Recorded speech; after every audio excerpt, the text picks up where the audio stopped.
I hate to be the bearer of bad news, but there seems to be a fusion that is coming up in 7 days. January 12th will be the day that a new fusion will be launched in Raid Shadow Legends, and that is the champion right there. Yes, we do have about 7 days to prepare to begin to save all your energy, save all your resources and all that. Shards, everything you have to save in order to get this champion. But before we do though, I'll have to use this video to check out if this champion is going to be worth even going for, or will it be one of those ones that you totally skip out on. I did say it's a bad news because it's a new year and we are doing the same thing all over and over again. I'm talking about fusions. Now, it's good to have champions in racial legends. All I think is that there are too many champions and more are being added over and over again, and it just seems like Raid has nothing new to offer than just these fusion events and just, you know, so I feel like it's the same old thing and the number of champions are just too many. I don't think there's any other game out there that keep pumping out new champions on a daily or monthly, 2, 3, 4 on a monthly basis like Raid does. We don't need more champions. That's what I think. We just need some more content maybe to spend time on. Anyways, let's find out if this champion is going to be worth going for. His name is Python or Pythion. That's how you call him, Pythion. And he's from the Lizardmen Faction. So that's the banner right there, Lizardmen Faction. And he's going to be a legendary champion, of course, and a support role. So in this video, I want to take a look at his skill. First of all, this will be my first impression. I might be totally wrong because, you know, it's totally different when you test them out in content and you see how they'll work. So I'll just read out these skills to find out if he will be worth going for. From the newspaper perspective, of course. Now, Rapacious Staff is the A1 that attacks 2 times, heals the ally with the lowest HP by 5% of this champion's max HP. When you read that already, you're like, okay, this champion is going to have a lot of HP. That means he heals an ally with the lowest HP by 5% of his max HP. That's always a good way of doing heal. So we are not even concerned about the A1 that hits 2 times. We're more concerned about the heal that 5% of his max HP. So if you build this champion with what, 100k HP, he will do like what, 5k heals. That's huge. All right.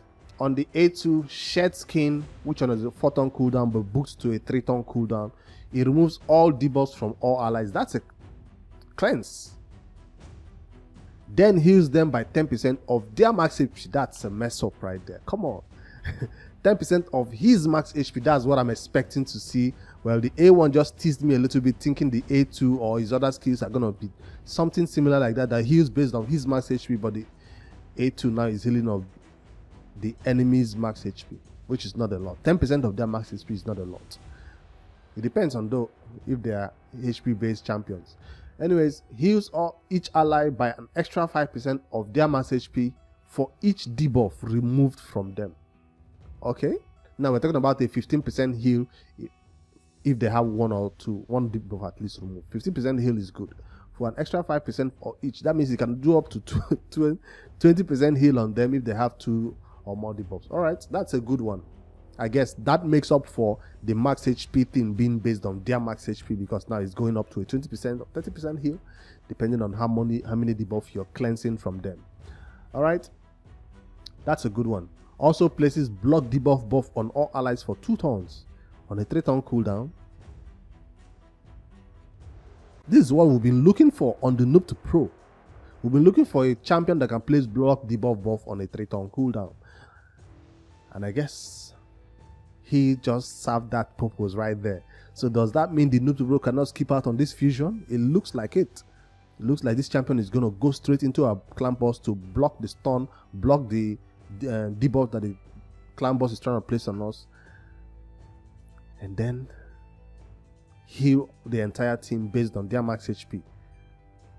Well, it will be a 10% heal because he's not cleansing any debuffs from them. He might even be able to cleanse the stun because he's on a 3-turn cooldown. But I don't think you need to be stunned when you already have block debuff buff. Shed Skin is a nice ability right there. 3-turn cooldown, heals, and block debuff buff is huge. So I'm impressed already. Seems like this champion is going to be a good healer. But let's see if it gets even better. revives all dead allies with 50% HP and 50% turn meter, then places a 25% strengthening buff on all allies for 2 turns. So that's a revive that is on a 4-turn cooldown when fully booked. Revive all dead allies, 50% HP, 50% turn meter, strengthening buff. That's a normal revive. Arbiter, Duchess, we have a lot of legendary champions who do this type of revive in raid, but they don't all place strengthen and all that though. So he comes in there and adds strengthen to them when they are revived. So that's a good thing, I guess. I'm not impressed by revives. Pardon me. I just like to see other things that comes with it, but it seems like it's just a normal revive and nothing special to say about it. It's just a normal revive. So this champion is going to be awesome, healing and reviving your team. Allies receive 5% less damage from skills for each debuff on them, for each buff on them. So it doesn't have to be buff that he places. It could be buff from anywhere. They'll take 5% less damage from skills for each buff on them. Stacks up to 25%. So how many buff can you have on your allies? Most likely you have 2 or 3. Shield and increase attack and maybe increase block debuff buff. Maybe. So most likely they take less damage. Or if it's your new card that is usually protected by maybe a necrit or shielded or something, he takes less damage and it's going to be a little bit difficult to kill.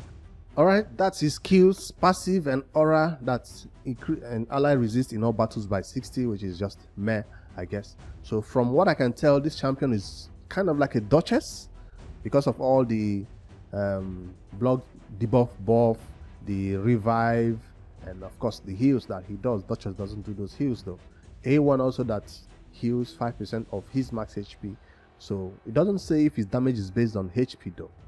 But you usually don't require any damage from a support champion like this. You just want to build them tanky and make sure that they are to keep your allies alive. So that's Pythion. And from the information that was released by Raid, it did say this champion will be viable in PvE and PvP content. With his A1, he attacks an enemy 2 times, heals the most wounded ally for each hit. So also A2, Pythion removes all debuffs. Nothing special, it's just the same thing. Passive allows all allies to receive less damage from skills for each buff on them and increases ally resist. So that's all the information that is released about this champion. Legendary, Force Affinity, Lizardman champion, support champion. And if you have a Duchess, if you have a Arbiter, if you have all those healers that do AoE heals, that heals and revive, do you really need this champion? The block debuff buff that is on a 3-turn cooldown though is useful, because usually see this type of thing on epic champions that have it on a 4-turn cooldown. So if you do not have a Brogni and you are struggling with block debuff buff, that's your opportunity to have one that is on a 3-turn cooldown. Extremely useful in content like the Hydra. Pray it doesn't get stolen though, if you have enough resist. And extremely useful in content like the Clan Boss also. 3-turn cooldown, block debuff buff is extremely useful. Even if you don't care about the cleanse is extremely useful also in content like the Hydra. So that's an endgame content that this champion might be viable in. But if you're new to Raid and you're thinking about going for this champion, you don't yet have your Arbiter, or even if you have your Arbiter, it seems like he comes in there with a cleanse for Doom Tower, where you don't have those champions that do cleanses for you. He can be a second champion, especially those spider that loses a lot of poisons. He can come just cleanse all of them out there. So that's another content that I can think of where he can be useful, because we do not have a lot of champions who do have all that cleanse that just remove all the debuff from your allies. He's one of the few ones that have been added to the game that can do this right now. So that's extremely useful, I guess.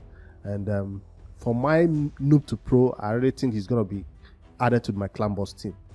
But if I'm not going to add him to my Clan Boss team, he's going to help me a lot in the Hydra and climb towards the Doom Tower, even to do more revive for me.